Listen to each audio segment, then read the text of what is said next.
Hello and welcome to the Canva and composition introduction video.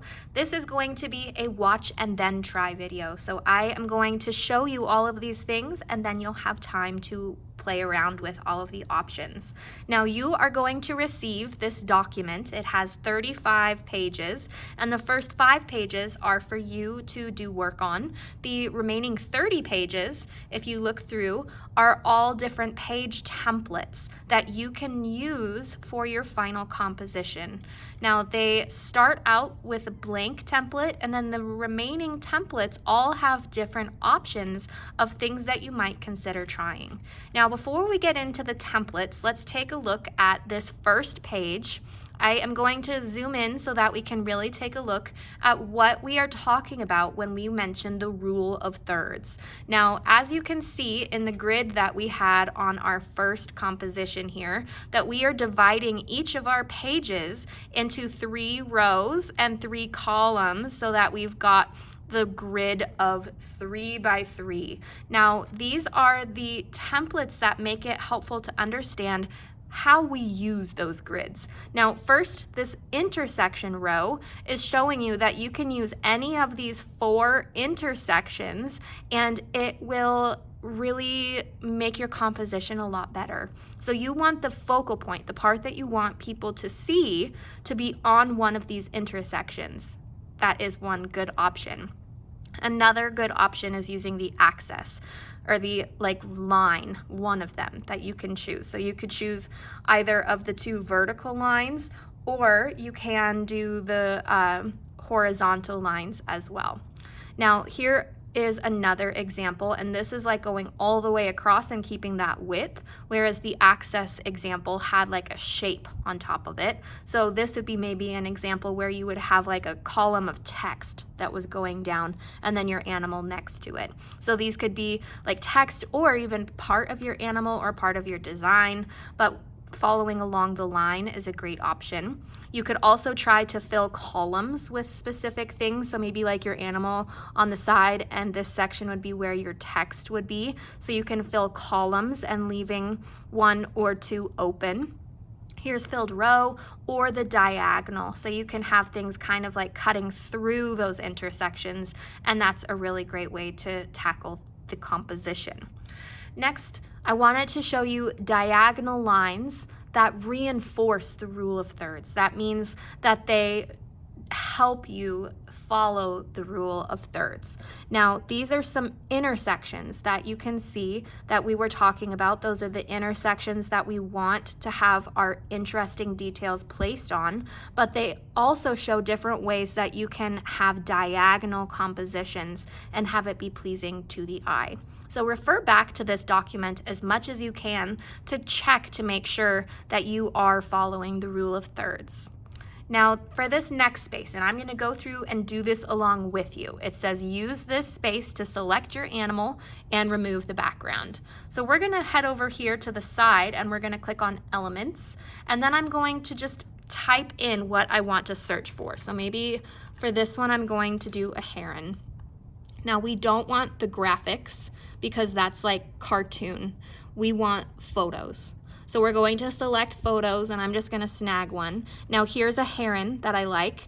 I'm going to come up here to this little picture editing bar that I got when I double clicked on it. So to get that bar, you double click on your picture and you're going to say BG remover, background remover.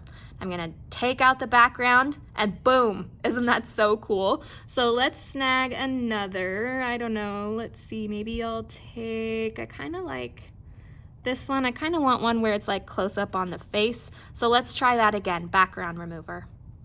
All right, now to make this not have such a big space around it, I can double click the image and use these little cropping marks to make that not so big of an open space behind my animal. So now I've got a couple options for my animal, and then I'm going to come down here and I'm going to practice writing out my text. So let's hop over to the side where it says text, and we can either click heading and that'll give us a space to write, and my text that I'm going to include in my idea is we rise.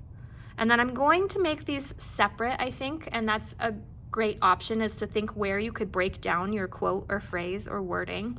So I'm going to add another saying, we rise by lifting others, which I think is just a wonderful way to live your life. That's definitely what I try to think about every day. So we rise by lifting others. Now I can click on this and then choose the text or font that I like the most. So maybe I'll play around with like different fonts. And if I find one that I like and I'm like, oh, I don't want to lose that, then I can say Control C and then Control V, so that I can play around with changing the fonts still and keep the ones that I like. Now I'm gonna do that to this one as well. Maybe we'll try like kind of a scripty little font. So I wanted to make these have different types of fonts so that I was adding more interest to it. So I'm going to try out different fonts on this page.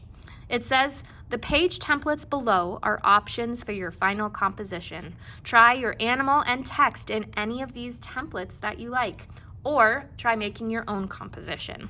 Now, if you're interested in making your own composition, then this could be the blank template that you use. So I'm gonna scroll up and I'm gonna snag one of my pictures and I'm gonna say Control C. And now I'm gonna come down here and I'm gonna say Control V. Now, one of the things that we've been talking about is how you can get the interest of a picture to be on those intersections. Now, I just placed this here and I noticed that the eye is like right on that intersection. Ooh, and I like that the beak is like right along that line. I kind of want to make him a little bit bigger so that I can have the leg be on this line, and I'm gonna try to make the eye like right on that intersection. Ooh, this is working out very nice. So I've got the eye right on that intersection. I'm trying to make the beak like right along this line and this leg right along this line. So I'm trying to really play around and overlap intersections and lines as much as possible. Now I am going to bring in my text, so I'm going to hop up here, and I liked this font, so I'm going to steal that, and then let's paste that down here. And I don't know that I like the line of it, so I'm going to make that a little bit blockier. And then I'm going to bring up by lifting others, and I'm going to say Control C and then Control V here. Now I am going to show you something that I find particularly enjoyable. I am going to take this quote, and first of all I tilted it by using this little spinner that's on the side here, and I am going to come up to the top where it says Effects, and I'm going to select Curve. And then it curves it, but it kind of curved it the opposite way of what I was imagining. I kind of wanted to curve it like back towards the heron. So it's kind of like right along that line. Ooh, oh, that's nice. Okay, so I'm starting to like it. I might increase the size because we do want to try to fill the majority of our page. Ooh, okay, I'm liking that. I'm liking that. Now, I feel like this is too open. And one option that you have is to combine versions of things that you, like different versions of that animal, so that you can include it. So let's see what that looks like. And it is optional. You could just do one animal. I'm not sure. I think, oh, that's kind of nice. I kind of want them going the same way, like they're being cooperative. So since this is faced the wrong direction, I'm going to click flip, and I'm going to say flip horizontal. Ooh, okay, I'm liking that better already. Maybe let's tilt that. I feel like it could come lower, and then maybe a little bit more so it's not like running into the, oh, and I like that it's following along this line. Okay, so we're getting there. Maybe a little smaller so it's not taking up quite so much space, and then maybe the text could be smaller here too. Okay. So that's where I'm at for my final composition. I feel like I am liking like the diagonalness of this. So that is one way that you can kind of play around by making your own composition. Now, what you can do in addition, if you are not sure how you want to get started. One great option is to scroll down here, and if we take our animal and say Control C, and then I want to come in and try adding that here, then I could play around with all of these different variations and templates. So maybe I would have my heron here, and I could have the text be filled with what he's saying. So there are a couple different text and thinking boxes. This one, I wanted to show you that you can change the way that the letters can overlap each other. So we can click on effects, or sorry, on the little T that has the arrows next to it, and you can change the letter spacing to make them really close together. You can change the line spacing, which if I spaced this out, then you can see that when I change the line spacing, I can make them closer together or farther apart. So there's lots of different ways that you can adjust your letters here. So there's that option, and I could just paste my picture here and see how I feel about that layout. Now, continuing on, here is one that's like right in the center. And when I was thinking about how you could play around with this, first of all, I was like, well, if it shows enough, then maybe like you could have it be like part of the image. It doesn't have to be like behind, but if you wanted to have the words in front, then you could just take your animal and click position and then say send to back. And then the letters could be in front, which is kind of cool also. So that's an option. We've got different ways that you can break down text. This one is cool because it takes text and then just turns it upside down. This one follows along with the curve, which uses that effects method. So when you click on effects, you can see the curve here and change the amount of curve so that it follows along with whatever shape you like. Then we get into having a shape dictate where your text goes. And notice that this is on an intersection. We can go around a shape and have that be filling. You can have rays coming out from a shape.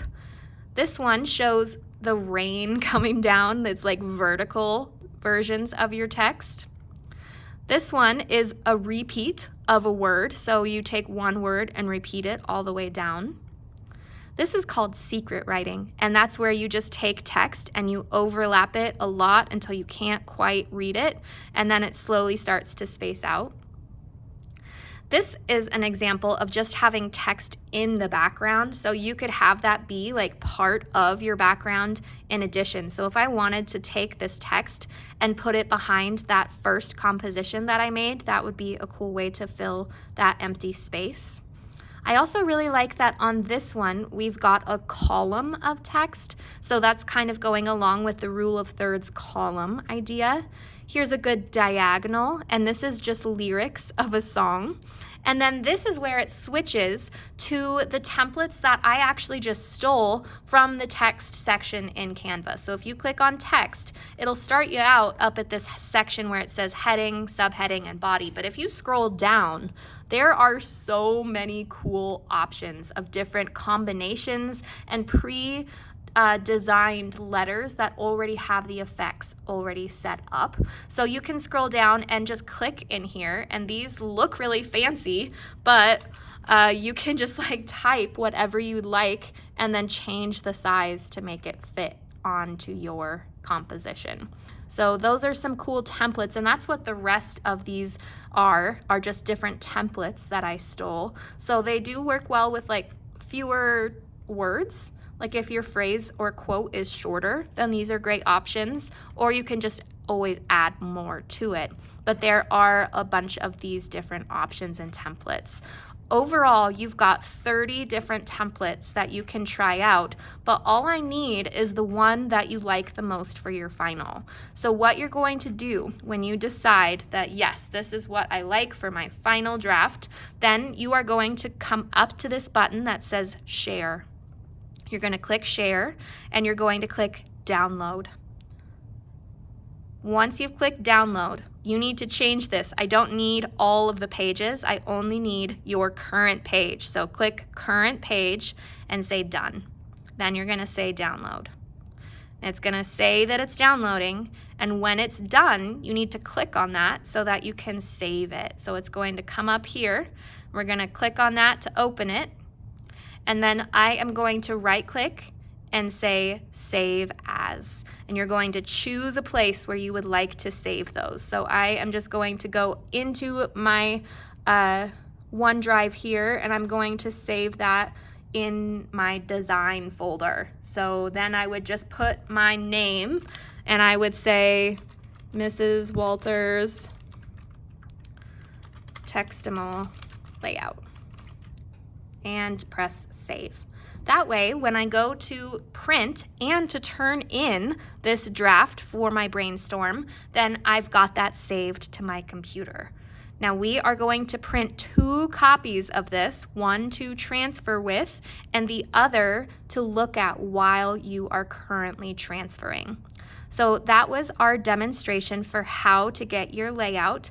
And if you have any questions, there are some really great help options in Canva, but of course, raise your hand, ask me. I would be so happy to come around and help you figure out how to make the design that's in your head.